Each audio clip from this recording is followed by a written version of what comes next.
Hello बच्चों, let's read the question. The question says the telluric helix was given by option A में दे रखा है Newland, B में Mendeleev, सी में दे रखा है लूथर मेयर्स एंड डी में दे रखा है डी चैन कॉटिस।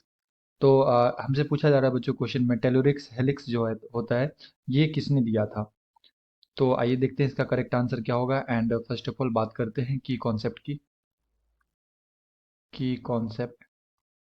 तो क्वेश्चन आया बच्चों classification of elements, classification of elements. And ये जो टेलुरिक हेलिक्स होता है, टेलुरिक हेलिक्स ये दिए थे de Chancourtois, Chancourtois. Okay.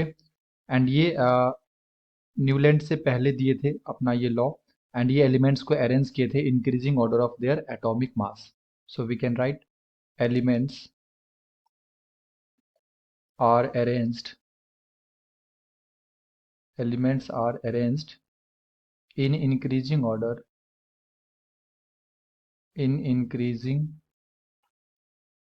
Order of atomic mass, atomic mass.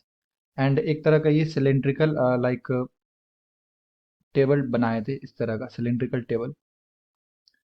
And यहाँ पे एलिमेंट्स को क्या किए थे बच्चों, अरेंज किए थे, ठीक है, इस तरह से in the form of helix, इस तरह से। तो सभी डॉट को अगर हम लोग यहाँ पे मैच करेंगे तो इस तरह से एक हेलिक्स फॉर्म बन जाता है, ठीक है, इस तरह से हेलिक्स फॉर्म बन जाता है। तो यहाँ पे एलिमेंट्स को वो अरेंज किए थे इन इंक्रीजिंग ऑर्डर ऑफ एटॉमिक मास, इसलिए इसे क्या बोलते हैं, टेलुरिक हेलिक्स बोलते हैं, या फिर इसे टेलुरिक स्क्रू नाम से भी जाना जाता है, स्क्रू। एंड यहाँ पे जो एलिमेंट्स लगाए थे और इनका ये स्टेटमेंट भी था कि जो एक ही वर्टिकल लाइन पे जो एलिमेंट्स हमारे पास आएगा उसके बीच में 16 यूनिट मास का डिफरेंस होगा। लेट्स सपोज कि अगर यहाँ पे हमारे पास क्या है, लिथियम है, तो इसके नीचे वाले पोजीशन पे यहाँ पे क्या होगा, सोडियम होगा। एंड इस दोनों के बीच का जो डिफरेंस होगा मास का वो कितना होगा, 16 यूनिट, ठीक है। तो इस तरह से ये अपना एक एलिमेंट्स को अरेंज करके बनाए थे, जिससे हम लोग क्या बोलते हैं, टेलुरिक हेलिक्स बोलते हैं।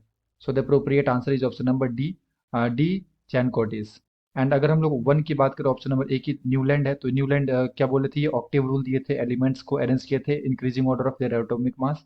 एंड बोले थे कि जो प्रॉपर्टी फर्स्ट एलिमेंट का होता है वो कैसा होगा, एट्थ एलिमेंट के जैसा होगा, ठीक है, रिजेंबल करेगा अपना प्रॉपर्टी। मेंडलीव, तो मेंडलीव ने भी अपना एक लॉ दिया था, है ना। और इनका जो फिजिकल एंड केमिकल प्रॉपर्टी था वो किसका पीरियोडिक फंक्शन था, एटॉमिक मास का था। एंड लोथर मेयर ये भी एलिमेंट्स को अरेंज किए थे atomic mass versus atomic volume के बीच में एक ग्राफ बनाए थे, एक कर्व बनाए थे, और उस कर्व पे एलिमेंट्स को अरेंज किए थे, ठीक है। So it is a remembering question. I hope you will be understood it well. Best of luck, thank you.